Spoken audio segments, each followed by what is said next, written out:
I'm not going to talk about my full-time job, and I'm not going to talk about my second full-time job, which is being the editor-in-chief of the IUCr, where my priority, alongside 226 or so editors and co-editors, is to make sure that the IUCr journals become the mainstream scientific journals and therefore accepted by the wider scientific community. And we've just heard various concerns regarding how crystallography is perceived by the wider scientific community, that it is a service science, it's not really the mainstream science, and therefore we need to change our journals, our communication journals, how we do it.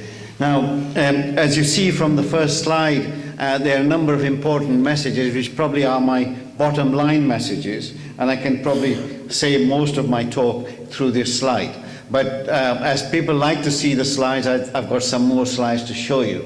So the most important thing which I want to say here, that IUCr has its own, a journal named after its own name, after 100 years of the first Nobel Prize. 1914 was the first Nobel Prize. 2014 is the first named journal after its own name. National Academy of Sciences, we all are proud to publish our papers in its proceedings. Proceedings of National Academy of Sciences celebrated its 100 years. We are 100 years behind, but to get to the level of the PNAS in terms of recognition, its widespread acceptance. It's come 66 years after our first publication, which was whose editor-in-chief was Ewald. All crystallographers ensure that their data fulfills the Ewald is fair if we want to do the structure determination. On the right-hand side, we've got the two greats, and we started celebrating and having party. Trying to communicate crystallography was a widespread field, going from physics to biology to medicine, and therefore we should get greater recognition worldwide. And this January 2012 issue in Acta A celebrated the 100 years of the experiment of Max von Laue, subsequently followed by January 2013 by Lawrence Bragg 100th anniversary, which was a fantastic event organized by Steve Wilkins. I'd like to just remember and remind you, Steve Wilkins was one of the servants of crystallographer, one of the co-editors of Acta of IUCr journals. He put together this fantastic meeting, which you saw some glimpses from Marvin's talk. Unfortunately, he passed away prior to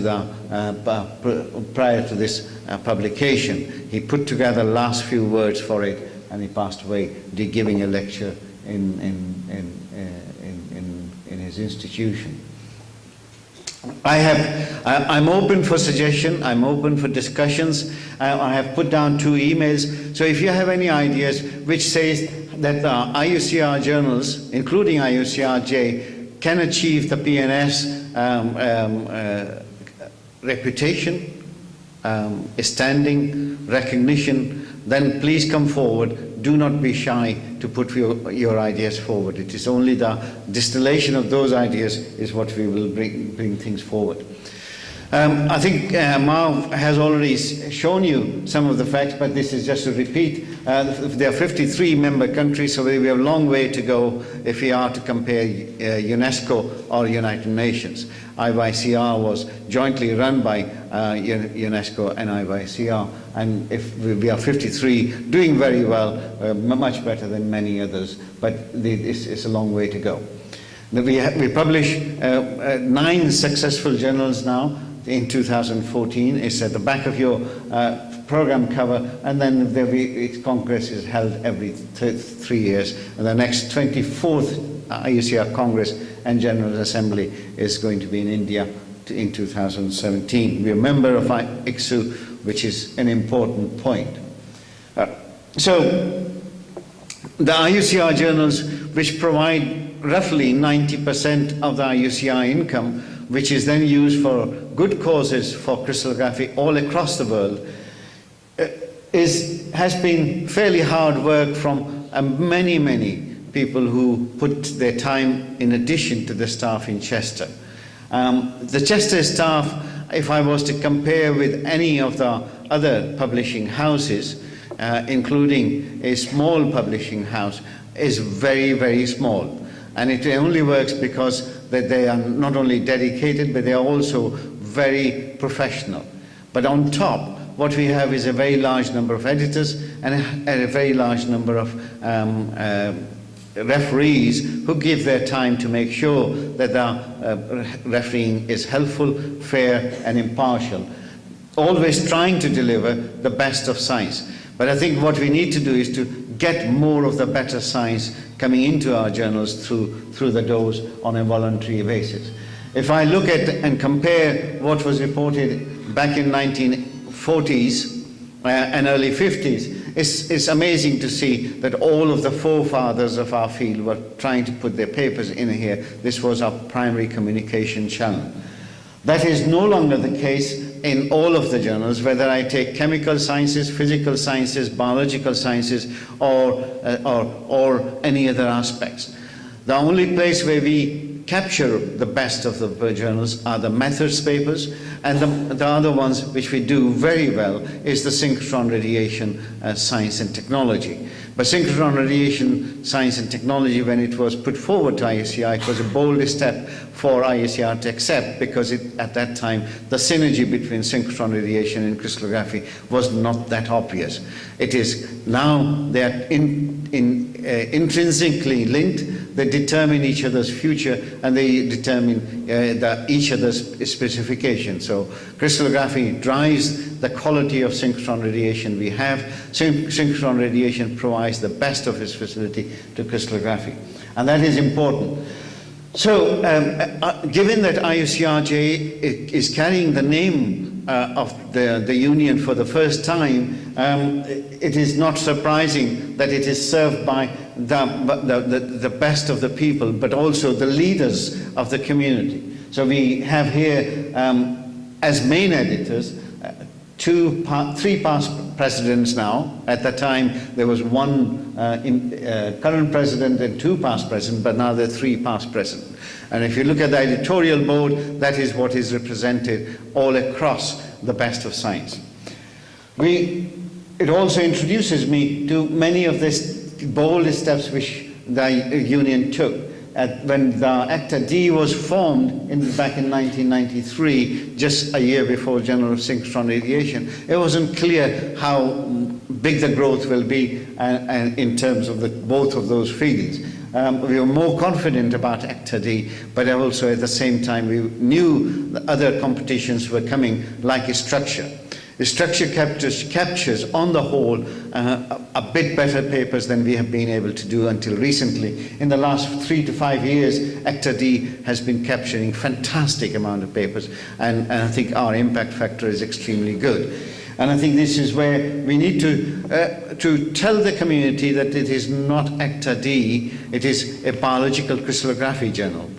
Because biological crystallography, biologists understand biological crystallography compared to ACTA-D. And that's a cultural change which we need to bring together, and I'm hoping that all of the editors of ACTA-D will do that. And I'm delighted to see that one of the new main editors of ACTA-D, our biological crystallography, Jenny Martin, who you just heard, is present here. And I'm expecting Jenny to put not only the best of her papers, but also make sure that all of her colleagues who are putting papers in nature communication, nature structural molecular biology, etc., consider IUCr journals in ACTA-D or biological crystallography, ACTA-F, structural biology communication, and then IUCrJ, which doesn't need to be specified because it says IUCrJ. ACTA did not have any direct relevance with our IUCr acronym, or what it meant. It was a compromise name which was there. So this is what IUCrJ is. As you see, it's just simple symmetry, which applies through all of life, whether it may be man-made or nature-made. There is no preference for physics, chemistry, biology, medicine. All of those are captured through here, as well as the technology. Well, we publish additional things here, and it's now the second year of really outstanding papers, and I'll urge you to look at these in detail and see what is done.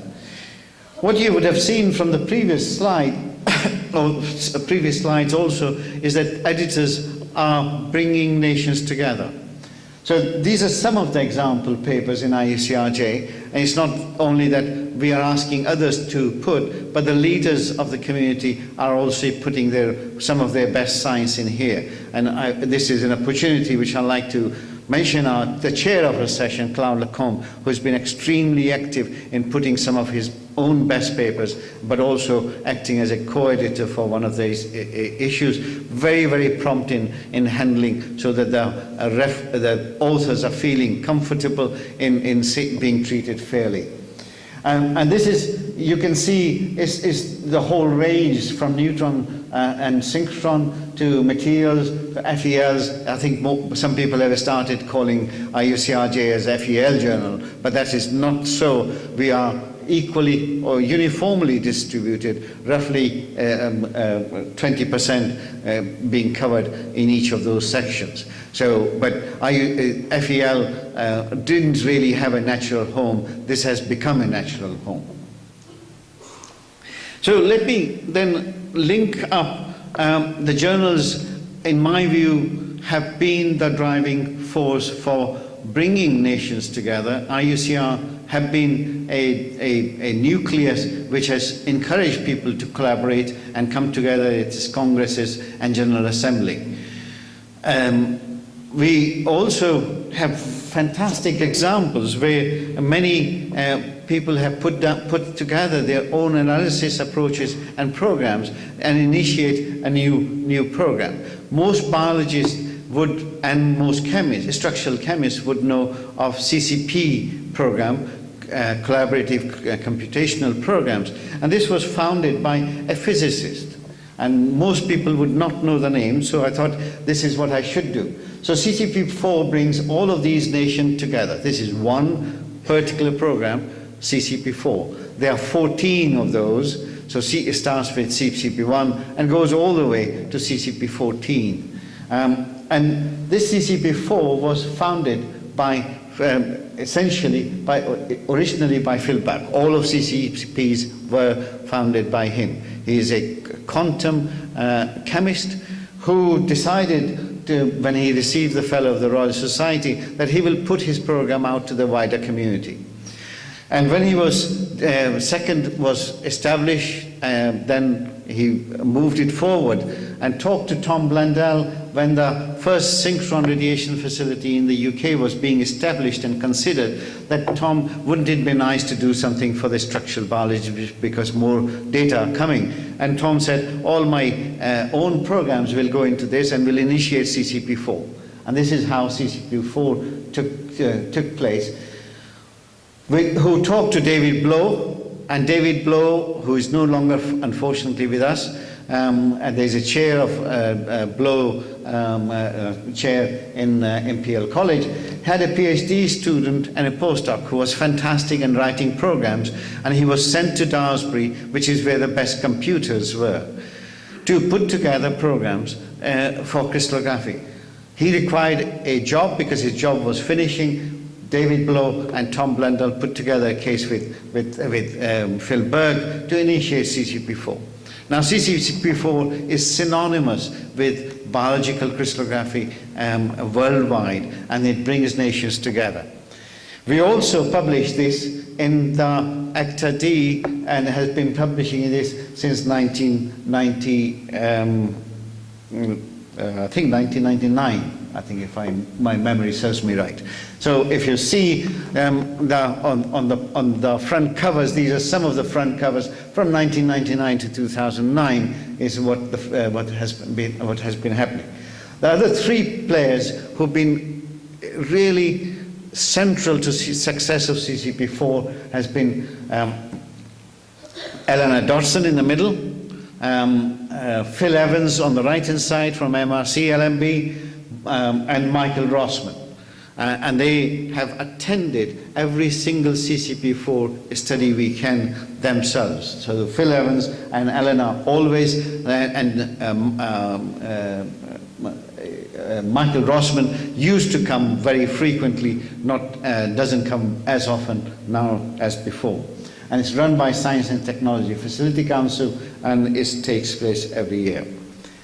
So the place where CCPs were born, another important thing which was created and born was the Synchrotron Radiation Facility in 1967, and then the first dedicated synchrotron radiation source in the world of Alice in Wonderland. Alice in Wonderland's author was born in Daresbury. So many of you may not know, but you may know Alice in Wonderland very well. And Lewis Carroll and some of the folks who were proposing SRS had things in common, and that is that they could dream and had no boundaries attached to them. Synchrotron radiation was not known.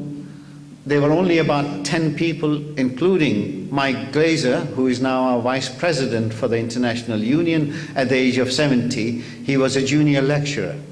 So this is when it was done. I was a young Turk as a PhD student who had just finished his PhD. And total of 14 people had the courage to put together this ahead of anyone else. And of course, this remained operational until 2008. But the first primary thing which was established is that as soon as we are operational, anyone who wants to know the information, all blueprints, all the designs will be given to anyone who asks, in the same way as CCP4. And that remained the ethos for the 28 years of SRS and roughly about 35 years of 35 years of a synchrotron radiation facility. Now, one important thing which is always for us is to measure our success. So in 1997, when we were all assembled essentially at the SRI meeting 3 months after the opening of the largest synchrotron facilities in Japan, we were considering how the success has been. So one observation was that the cost of building the synchrotron radiation facility has gone enormously. Spring 8 had cost $1 billion at the time, compared to only 100,000 pounds of the SRS. So it was a huge difference. But we also observed that really many years have passed and we haven't received a single Nobel Prize, single real recognition, which is the Nobel Prize, in any of the fields which synchrotron radiation covered. So this was in July 1997, and we were so delighted when the first Nobel Prize came in 1997 in October to Sir John Walker, who had used SRS at Daresbury 9.6 station.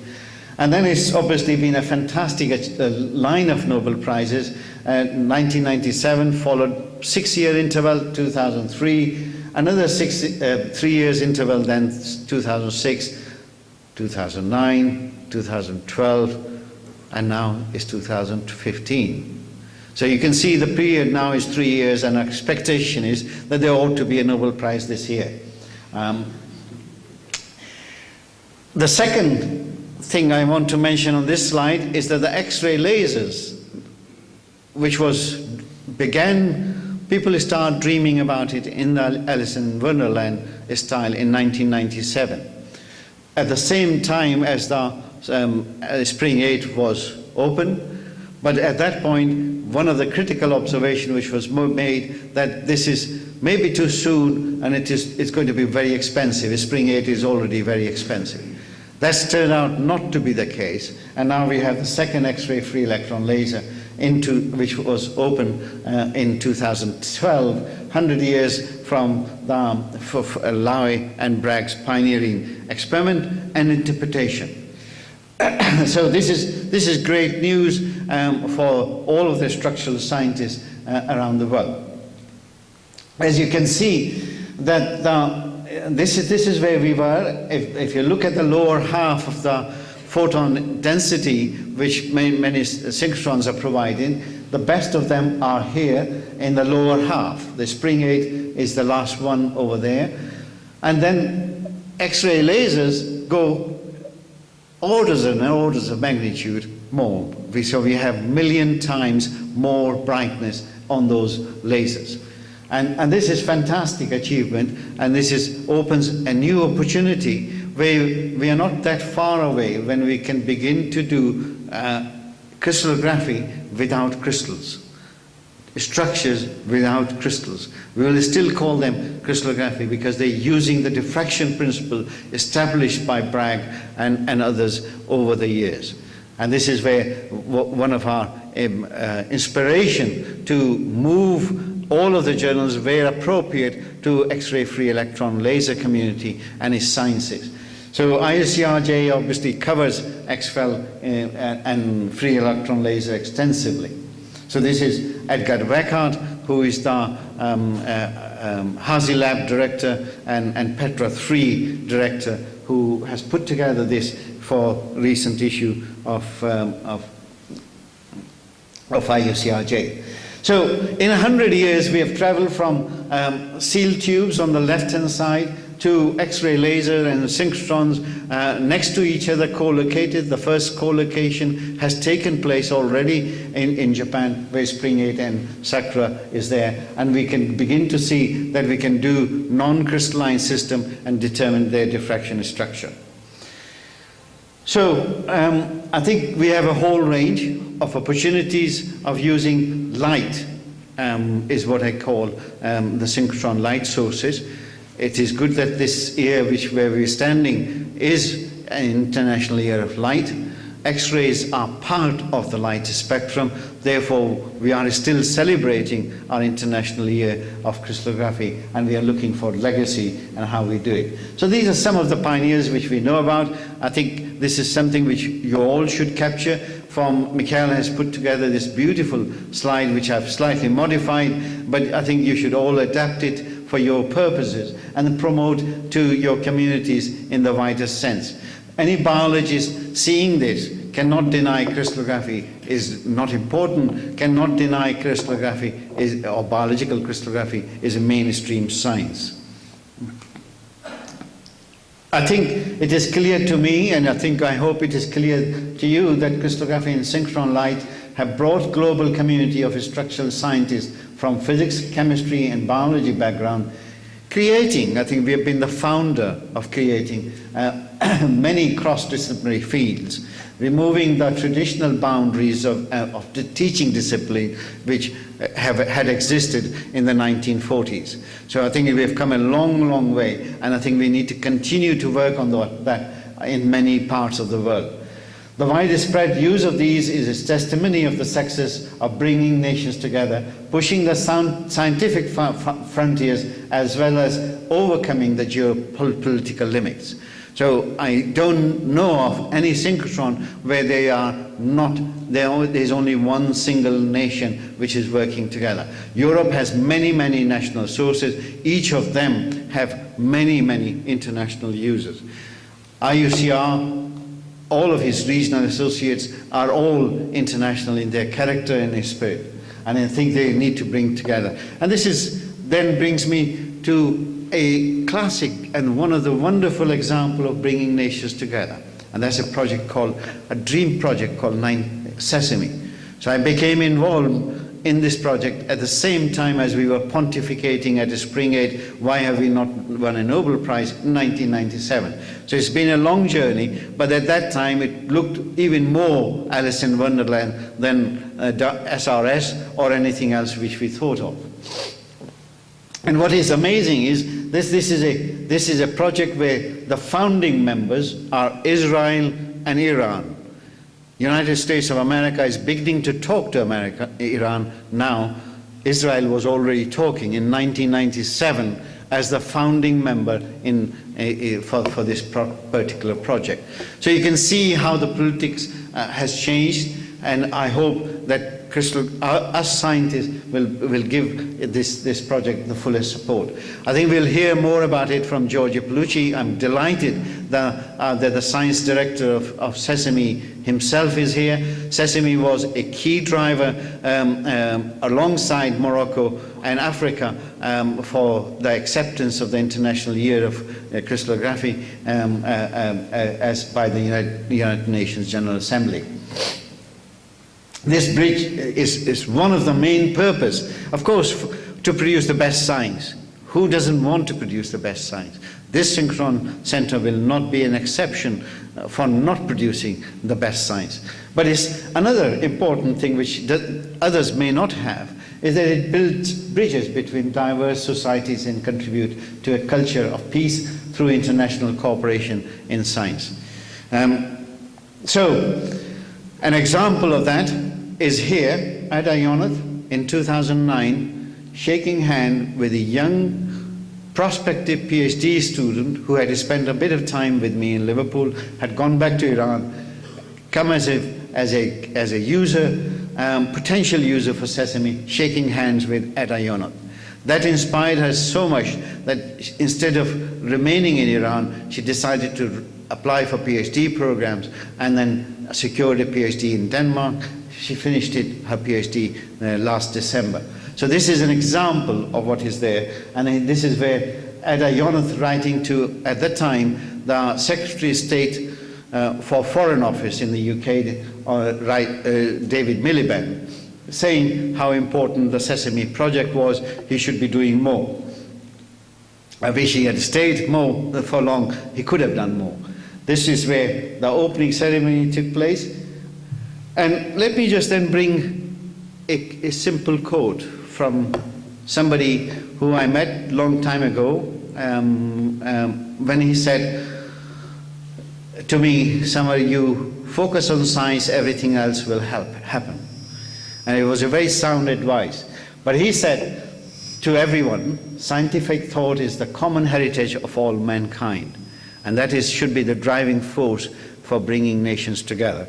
It's not the property of the South or the East or the North or the West. It is a common heritage which we all share.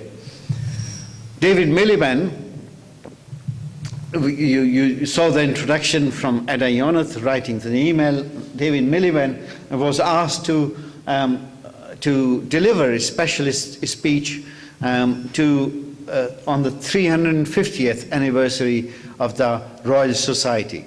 So it is the Royal Society which resides in the UK, and this was in January 2010, and he captured some of the thoughts which is shared between Sesame and our summit meetings.